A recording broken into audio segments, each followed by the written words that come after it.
¿Y si te dijera que todo lo que ves, todo lo que sientes, es una mentira? Detente. Mira a tu alrededor. ¿Crees que eres libre? ¿Crees que tomas tus propias decisiones? Hace más de 2 décadas, una película nos hizo cuestionar hasta el color del cielo, un fenómeno cultural que no solo cambió el cine, sino la forma en que pensamos sobre la realidad. Estamos hablando de The Matrix. Corría el año 1999, un 25 de junio para ser exactos, cuando las mentes de Lana y Lily Wachowski desataron esta bomba de ciencia ficción. Fue un hito, un terremoto visual y filosófico que se convirtió en el referente máximo de la cultura pop de aquel momento. Pero detrás de las gabardinas de cuero y el bullet time, se esconden secretos tan alucinantes que te harán dudar de si la píldora azul o la roja realmente importa. ¿Crees que conoces la historia de Neo, el elegido? Permíteme que te plantee la primera duda. ¿Qué habría pasado si la persona que ves en pantalla no hubiera sido Keanu Reeves?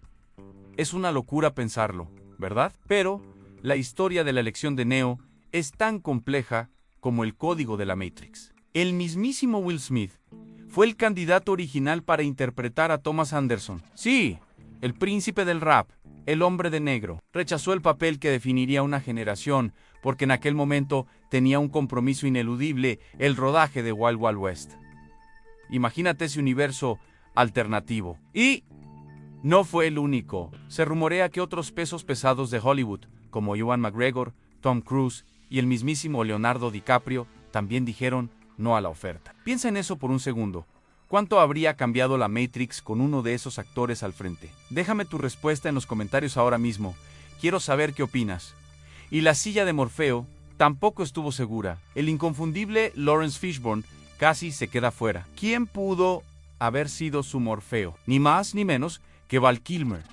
Y atención, el legendario Sean Connery. Sí, el agente 007, el icónico James Bond, pudo haber sido el capitán de la Nabucodonosor, pero lo rechazó. Y afortunadamente, Fishburne tomó el papel, dándonos a ese mentor imponente y lleno de sabiduría que tanto amamos. Pero el destino, o la Matrix, quería que Keanu Reeves fuera Neo y que Lawrence Fishburne fuera Morfeo. Y quería que Carrie-Anne Moss fuera la inquebrantable Trinity, a pesar de un pequeño detalle. Durante las audiciones, la actriz se fracturó accidentalmente un tobillo. Un incidente que, para cualquiera, habría significado el fin de sus sueños de obtener ese papel trascendental. Pero Trinity no se rinde, y Carrie-Anne Moss tampoco lo hizo. No le dijo absolutamente a nadie sobre su lesión por puro miedo a que la descartaran. Lo ocultó, sufrió en silencio, todo por su sueño de interpretar a este ícono femenino de la acción, una muestra de dedicación y sacrificio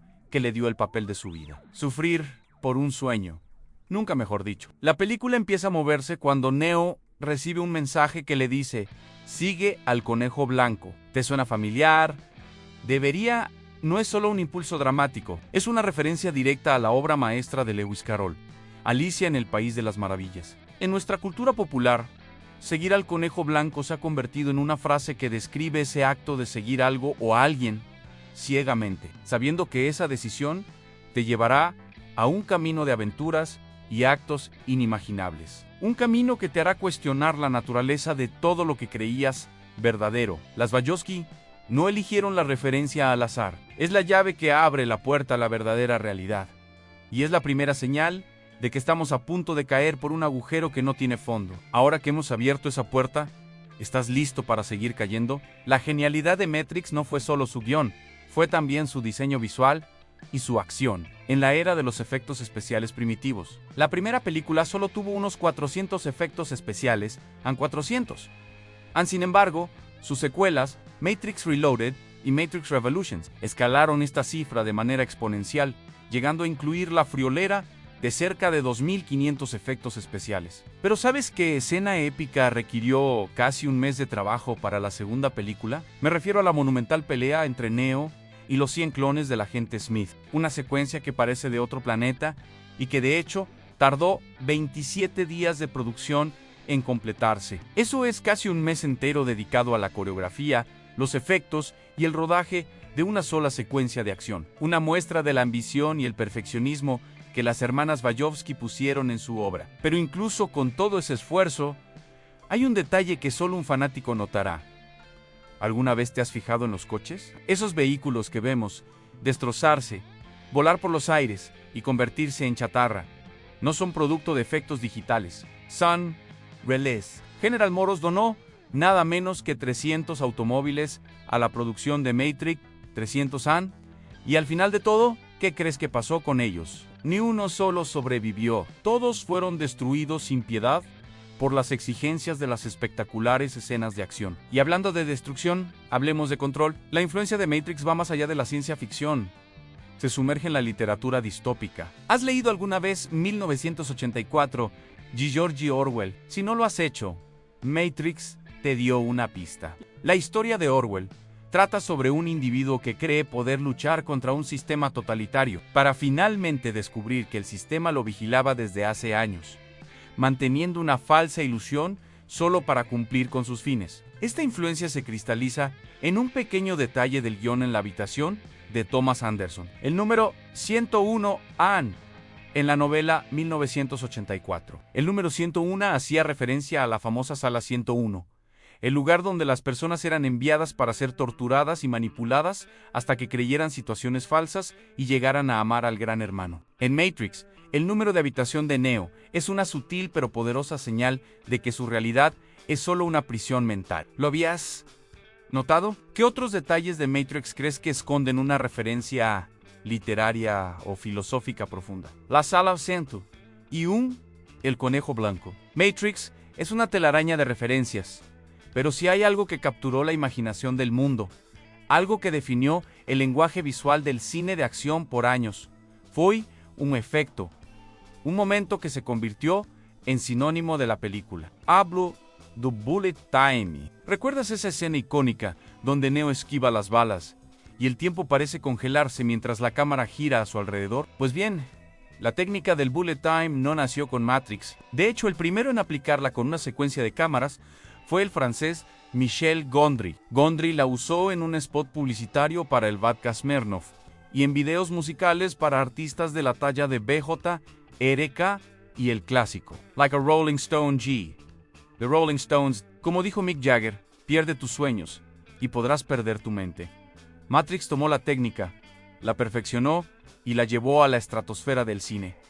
¿Quieres saber qué tan influyente fue? Desde su estreno en 1999 hasta mediados de 2002, esa famosa secuencia del Bullet Time ya se había replicado, adaptado y plagiado en más de 20 películas de Hollywood. Pensó en eso. Matrix no solo nos dio una historia, nos regaló una herramienta visual que redefinió el género de acción por toda una década. Pero la película pudo haber sido muy diferente en otros aspectos, especialmente en su elenco de apoyo. ¿Recuerdas a Seraph, el guardián del oráculo con habilidades de combate increíbles? Su papel fue escrito originalmente para el maestro de las artes marciales Jet Li Anzi. Jet Li Anzi, sin embargo, él rechazó el papel y a quien adaptaron las Wachowski para llenar ese vacío. A Uma Muller. El guión fue modificado para ofrecerle el papel a Michelle Yeoh, pero por cuestiones de agenda también tuvo que decir que no. Al final, el rol recayó en el formidable Colin Chow. Aquí viene una pregunta que te dejará pensando.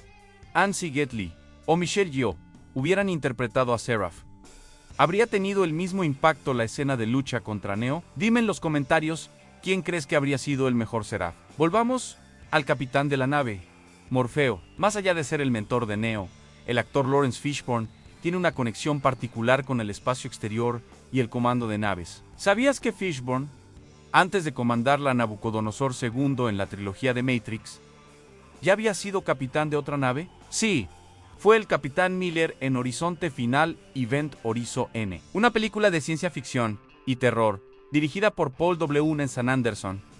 Es un dato curioso que une su filmografía bajo la temática de tripulaciones y viajes por el cosmos, real o simulado. Y hablando de Fishburne, hablemos de una de las escenas de acción más memorables de la primera película, el rescate de Morfeo en el lobby del edificio, una masacre elegante y estilizada. ¿Alguna vez te has preguntado qué tipo de armas utiliza Neo en esa secuencia? Son sus fusiles Scorpion 5Z 6 un segundo.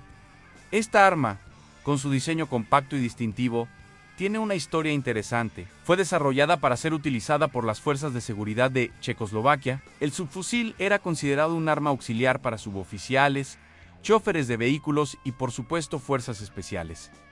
Las Bayovsky no eligieron armas al azar. Cada elemento está cargado de un significado, un estilo o una historia de eficiencia militar. Ahora, un detalle que une a las hermanas Wachowski con la propia Matrix, la ciudad, todas las referencias que se hacen sobre las calles y lugares dentro de la trilogía pertenecen a sitios reales de la ciudad de Chicago. ¿Por qué Chicago? Sencillo, fue la ciudad que las vio nacer. Las Wachowski tomaron su lugar de origen como la plantilla para la ciudad ficticia de las películas. Desde entonces, Chicago se ha convertido en el escenario predilecto para otras grandes sagas de ciencia ficción y distopías, como la de Divergente, una forma de dejar su huella en la geografía cinematográfica. Y si hay alguien que dejó una huella sin decir casi nada, ese es Neo, piensa en el protagonista de la trilogía, Keanu Reeves. Su personaje, Thomas Anderson, es conocido por ser un hombre de pocas palabras. ¿Qué tan pocas? Antes del discurso final de Neo, en la primera entrega de The Matrix, su personaje nunca había pronunciado más de 5 líneas de diálogo consecutivas en toda la saga, en 5 líneas. Es casi impensable para el protagonista de 3 largometrajes que definen la acción y la filosofía del cine. ¿Alguna vez te has dado cuenta de que el héroe de la película es prácticamente un hombre silencioso? Y sin embargo, su impacto es monumental. ¿Crees que el silencio de Neo lo hace un personaje más fuerte o más misterioso? Es un debate fascinante, pero si el silencio de Neo te intriga, espera escuchar la teoría que rodea a su intérprete, Keanu Reeves. Es una de las leyendas más grandes que circulan en Internet en la inmortalidad de Keanu Reeves. Si observas su filmografía desde sus inicios hasta hoy, es innegable. El intérprete misteriosamente nunca envejece. Hay quienes han encontrado un cuadro de un actor francés de 1847 llamado Paul Monet, quien según los rumores, murió misteriosamente en 1922 sin que se encontrara su cuerpo, y cuyo parecido con Reeves es asombroso. Tan fuerte es esta teoría que existe un sitio web dedicado a argumentarla en kayanasemertal.com. ¿Es una casualidad o Keanu Reeves ha descubierto el secreto de la vida eterna fuera de la Matrix? ¿Inmortalidad? ¿Realidad simulada? ¿Conspiraciones?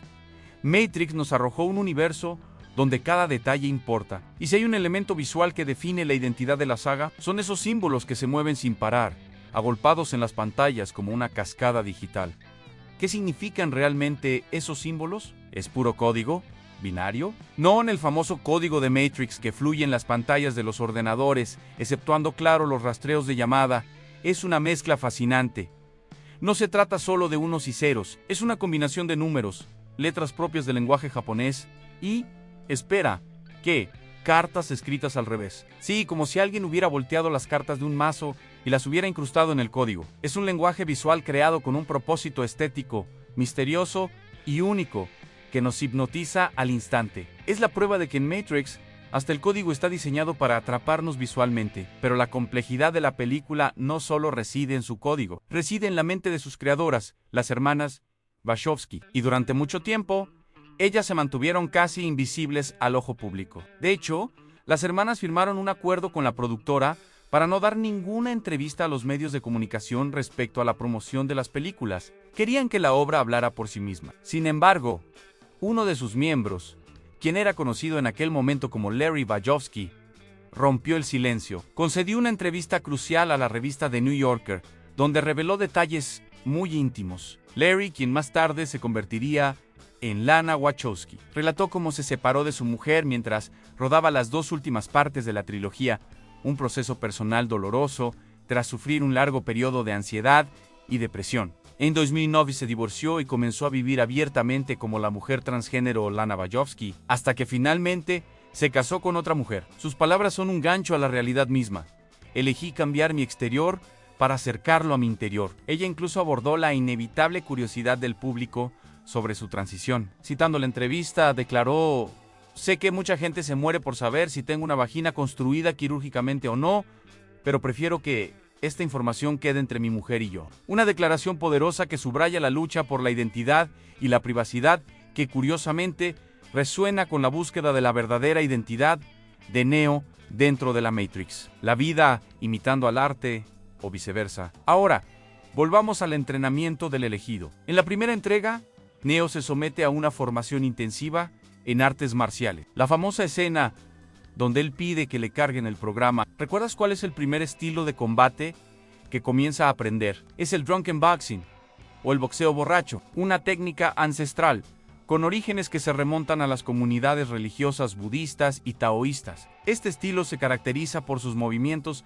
impredecibles y fluidos, que simulan la ebriedad para confundir al oponente. Es una elección fascinante de las Wachowski, que establece desde el principio que la lucha de Neo no será convencional. Su fuerza no es la rigidez, sino la adaptación y la fluidez. Y hablando de elecciones, hablemos de los villanos. En Matrix Reloaded, del agente Smith aparece en un Audi, un coche que lleva una placa que esconde un secreto bíblico. Las placas del Audi son 155.416.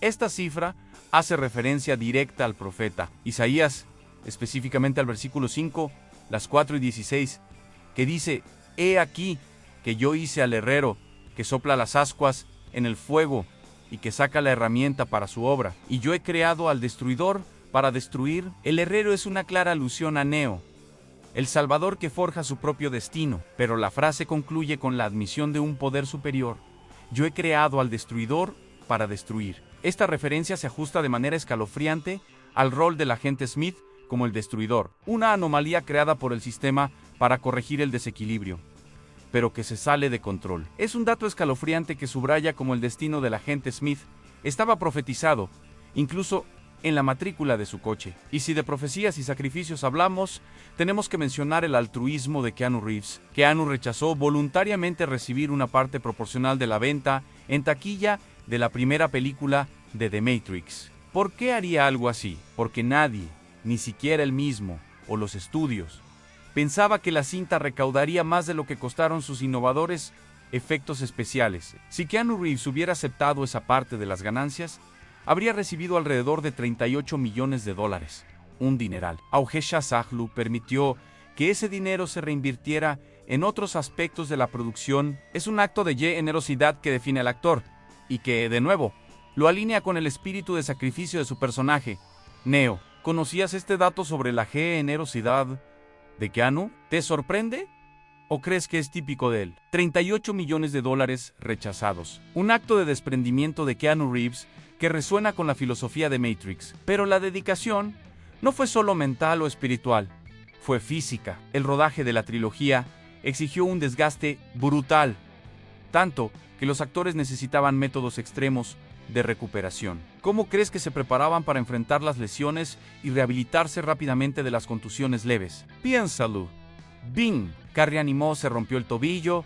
Lawrence Fishburne también sufrió sus percances para evitar el descarte y acelerar la curación. Los actores empleaban una técnica que hoy es muy popular entre los deportistas de élite en TEM.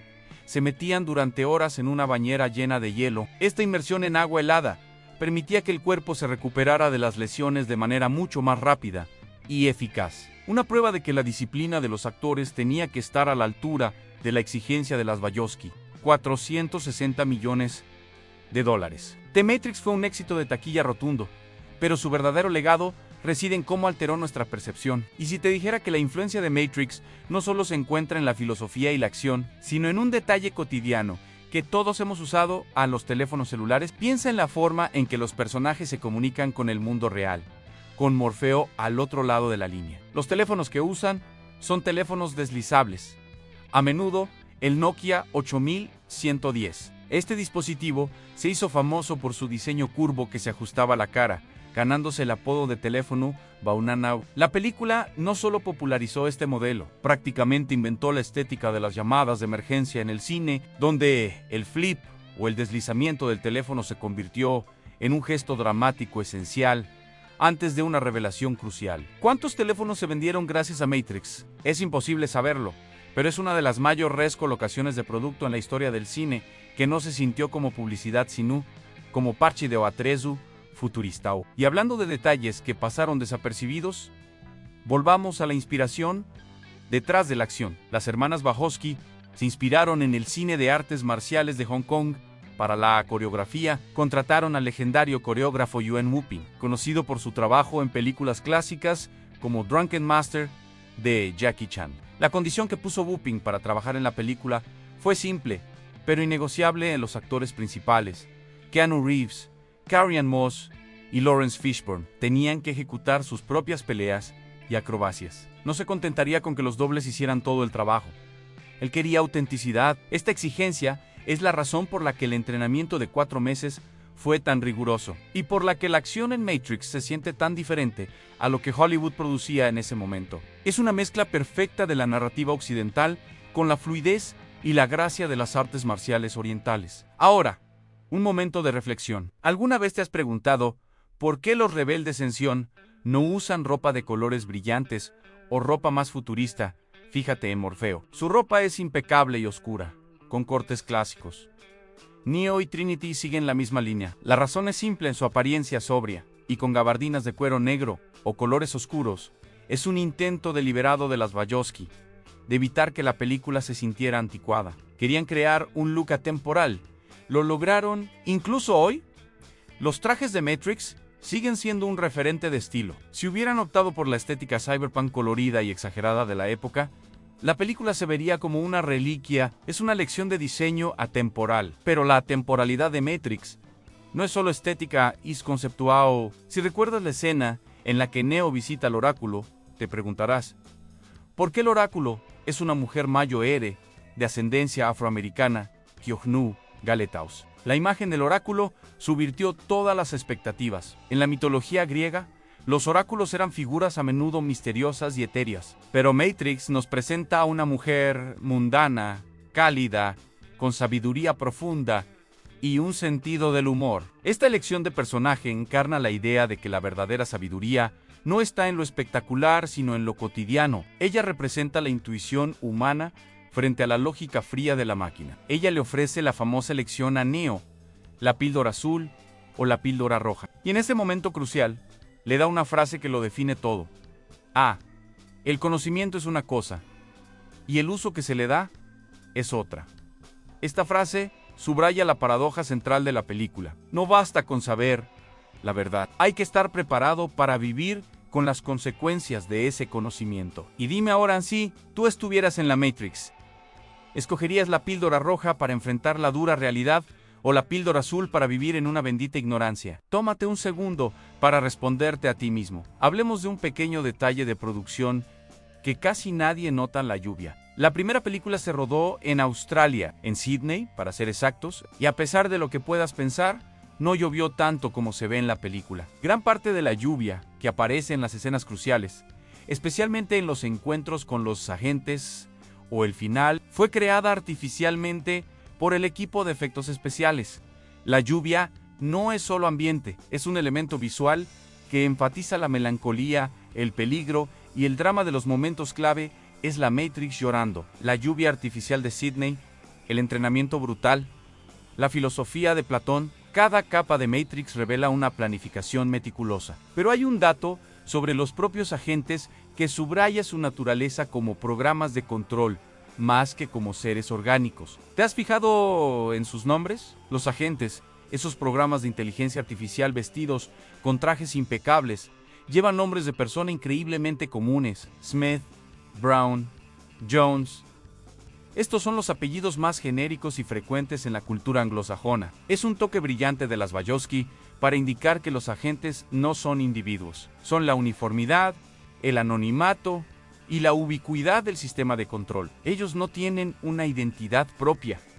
Son la cara sin rostro de la autoridad. Y si hablamos de uniformidad, hablemos del color que domina su mundo en el verde. El famoso filtro verdoso que cubre todas las escenas dentro de la Matrix es un elemento de diseño crucial. La razón no es solo estética, sino simbólica. Este tono verdoso es una clara referencia a la pantalla de fósforo de los primeros monitores de ordenador. Al teñir la realidad simulada de verde, las directoras nos recuerdan constantemente que lo que estamos viendo no es real. Es una simulación digital y además es un guiño a la tecnología que hacía posible la propia película. Cuando los personajes están en el mundo real, en Sion o en la Nabucodonosor, el color cambia. Se vuelve más azul y natural, distinguiendo de manera efectiva los dos planos de la existencia. Es un lenguaje visual que te dice, sin palabras, en qué mundo te encuentras. Y aquí viene una curiosidad de producción que involucra directamente a Keanu Reeves. El actor, famoso por su generosidad, no solo rechazó un cheque millonario, también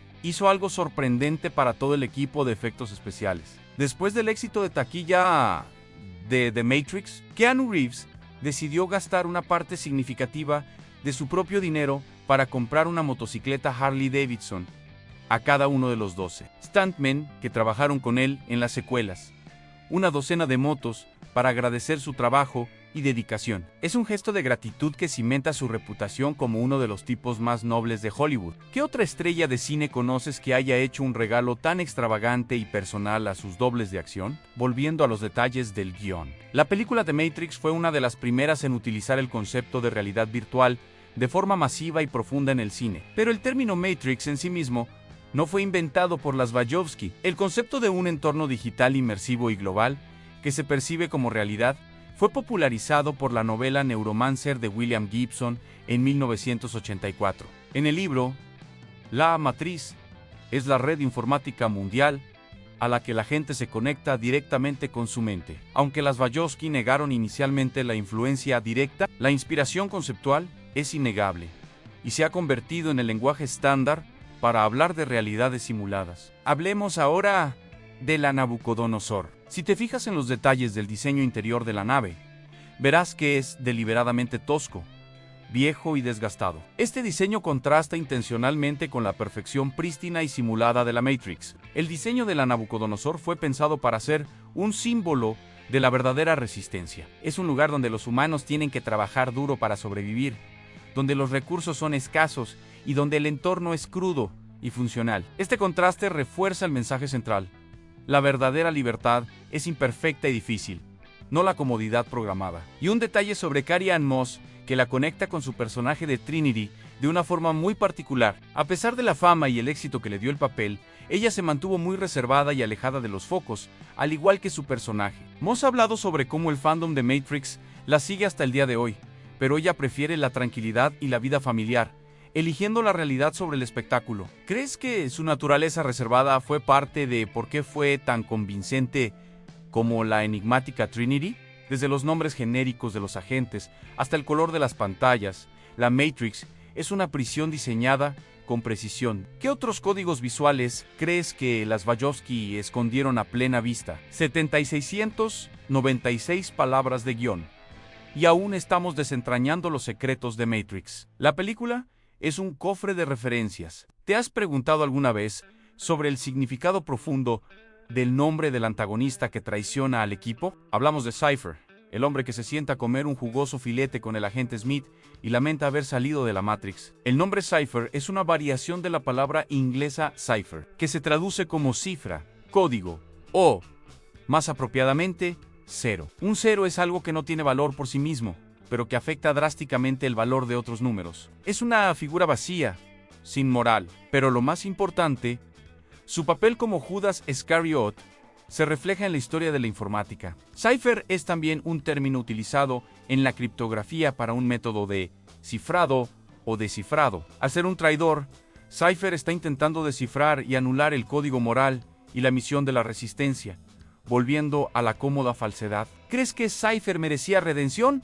o fue la traición a Morfeo un acto imperdonable? Un detalle fascinante sobre el concepto de Neo como el elegido es que, aunque su poder reside en su mente, su despertar a la verdad es físico. Cuando Neo despierta en el mundo real, después de ser desconectado, se le ve completamente afeitado y sin pelo. Esto es un símbolo intencional de renacimiento. Muchas culturas, incluyendo algunas tradiciones orientales, ven el afeitado de la cabeza como un ritual de limpieza y el inicio de una nueva vida o camino espiritual, como el que inician los monjes. Al despojarse de su identidad exterior, Thomas Anderson se convierte en Neo, listo para un destino desconocido y superior. Es su bautismo en la verdad. Pero volvamos a la acción. El famoso dojo donde Neo y Morfeo pelean es una de las escenas más coreografiadas. ¿Sabes cuántas tomas se necesitaron para perfeccionar la patada voladora de Morfeo a Neo?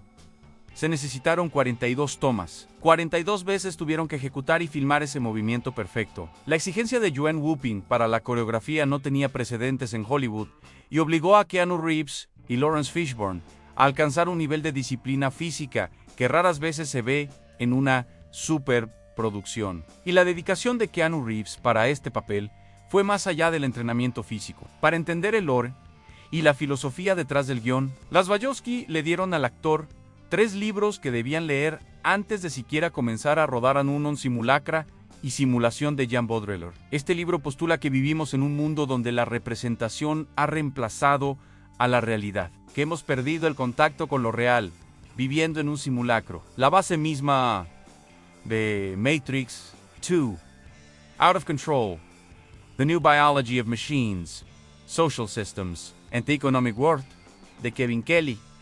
Un libro sobre cómo las máquinas y los sistemas complejos evolucionan fuera del control humano. Muy relevante para el concepto de la inteligencia artificial que creó la Matrix. 3. Evolutionary Psychology, D.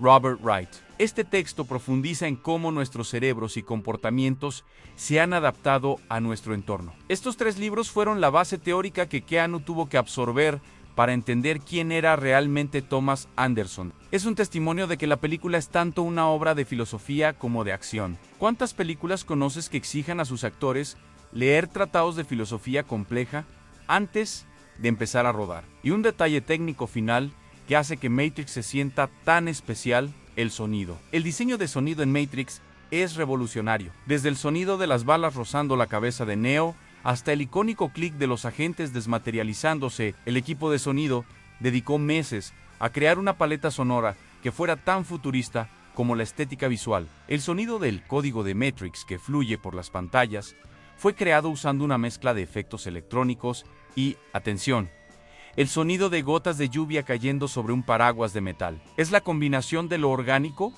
con lo tecnológico, lo que le da esa sensación inmersiva y extraña a la película. ¿Crees que el diseño de sonido es tan importante como los efectos visuales para hacer que una película de ciencia ficción sea creíble? Del sonido de las gotas de lluvia a la complejidad de Baudrillard, Matrix nos obliga a mirar más allá de la superficie, pero incluso el diseño más simple esconde significado. Hablemos de la elección de vestuario para el arquitecto, el programa que creó la Matrix. El arquitecto, interpretado por Helmut Bocatis, viste un traje gris pálido y elegante y se sienta en una habitación llena de monitores. ¿Por qué ese look? El diseño del arquitecto está inspirado en el clásico concepto del dios deísta o el científico desinteresado. Su ropa es monocromática, casi sin emoción, lo que refleja su naturaleza como una inteligencia artificial puramente lógica y desapegada. El color gris sugiere neutralidad y frialdad, contrastando con el negro de la resistencia, la libertad, y el verde de la simulación, la prisión, N. Él no es bueno ni malo, es eficiente. Su apariencia subraya que él es simplemente un programa que cumple con una función, desprovisto de la pasión humana. Y hablando de programas, si recuerdas la escena de la mujer del vestido rojo en la simulación del entrenamiento de Neo, ella no es una actriz, Hee-Sun Si, Will una distracción. La mujer del vestido rojo fue diseñada por el equipo de efectos especiales como un punto de atención visual para ilustrarle a Neo la facilidad con la que la Matrix puede desviar la mirada y la atención de un humano. Ella representa la distracción fatal, la belleza superficial que te hace olvidar el peligro inminente, encarnado por los agentes. Su vestido rojo brillante es el único estallido de color en una escena dominada por tonos grises, haciendo que sea imposible no mirarla. Es la prueba visual de que la Matrix utiliza la atracción para mantener a la gente bajo control. ¿Te distraerías tú en un momento así? Ahora, volvamos a la conexión entre la película y el mundo real. ¿Recuerdas la música? La banda sonora de Matrix es un componente clave para su atmósfera futurista. El compositor, Don Davis, usó una mezcla inusual de orquesta sinfónica tradicional con elementos electrónicos industriales y metal pesado. Este choque de lo clásico y lo moderno ayudó a cimentar el tono épico y caótico de la película. Y hay un guiño musical escondido en Matrix Reloaded, la canción que suena durante la escena de la fiesta en Sion, donde los rebeldes están bailando y celebrando, se llama Sion y fue compuesta por Juno Reactor. La letra, aunque difícil de escuchar sobre el baile, refuerza la idea de la esperanza y la última resistencia de la humanidad. Es un momento de liberación y de calor humano que contrasta fuertemente con la frialdad digital de la Matrix. Pero la película también ha sido objeto de estudio en círculos académicos. La forma en que Neo aprende rápidamente y descarga habilidades en su cerebro ha sido citada por científicos y filósofos para debatir el concepto de aprendizaje acelerado e incluso la posibilidad de una futura interfaz neuronal que permita la transferencia de conocimiento instantánea. Matrix no solo imaginó el futuro, ofreció un plano de cómo podría funcionar. Hablemos de la escena del helicóptero, donde Neo y Trinity vuelan en el cielo de la Matrix. Originalmente, se tenía planeado usar una grúa gigante para levantar a Keanu Reeves y a Carrie-Anne Moss hasta la altura requerida. Sin embargo, los costos de la grúa eran exorbitantes. ¿Qué hicieron las Wachowski? Cambiaron el plan y optaron por un enfoque más creativo. Utilizaron una combinación de efectos visuales generados por ordenador y, la mejor parte, construyeron una plataforma hidráulica gigante que podía inclinarse y moverse para simular el vuelo. Esto no solo ahorró dinero, sino que les dio mayor control sobre la actuación. Finalmente, una curiosidad sobre el nombre de la ciudad que se menciona en el pasaporte de Neo: Capital City. El nombre Capital City, que aparece en los documentos del protagonista, sugiere una estructura de poder centralizada y totalitaria. Es un nombre genérico que evoca la capital de un estado, un centro de control. Es un detalle sutil que recuerda al espectador que, incluso en su vida como Thomas Anderson, estaba viviendo en una estructura política y social diseñada para el control absoluto. ¿Qué piensas de la idea de que la Matrix sea tan convincente que hasta tiene su propia capital ficticia, Capital City? El nombre que nos recuerda que hasta la ilusión está estructurada por el control. 9000 palabras en este viaje, y aún nos queda la última pieza del rompecabezas de Matrix. Una película que te obliga a preguntarte, ¿qué es real? Volvamos a la escena final de la primera entrega.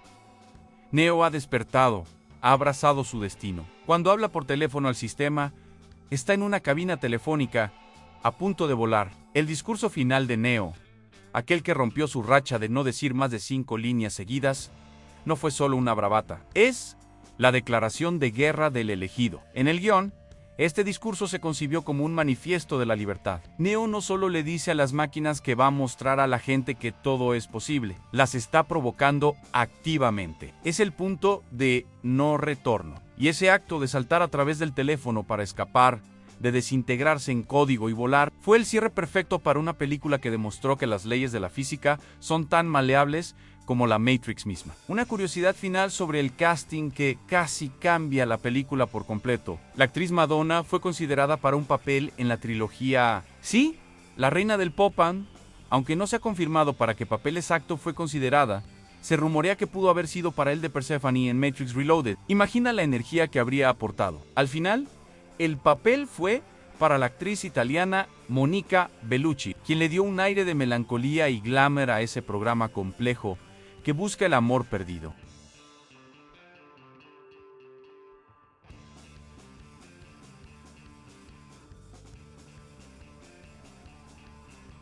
Y si hablamos de legado, hay que hablar de los videojuegos. Matrix fue pionera en la expansión transmedia. El videojuego Enter the Matrix, lanzado para coincidir con Reloaded, no era solo una adaptación, era una pieza canónica de la historia. Las hermanas Wachowski no querían un simple juego de peleas. Escribieron un guión de más de 4 horas de metraje de acción real para el videojuego, que incluía a los actores originales y llenaba huecos en la trama que no se veían en las películas.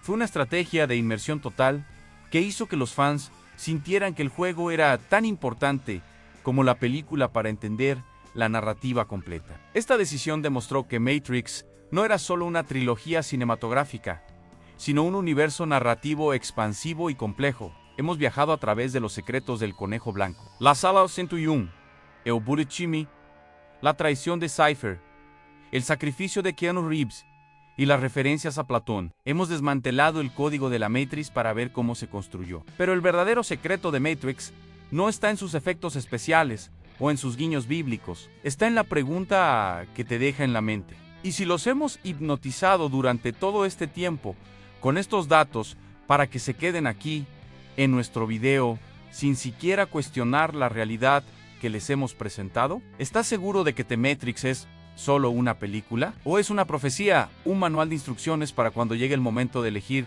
entre la píldora azul y la píldora roja? Ahora, la última pregunta, la más importante. Después de conocer todos estos detalles, ¿vas a verte Matrix con los mismos ojos? Si te atreviste a llegar hasta el final y cuestionar tu realidad con nosotros, suscríbete, activa la campana y déjanos un comentario contándonos tu teoría favorita sobre la inmortalidad de Keanu Reeves.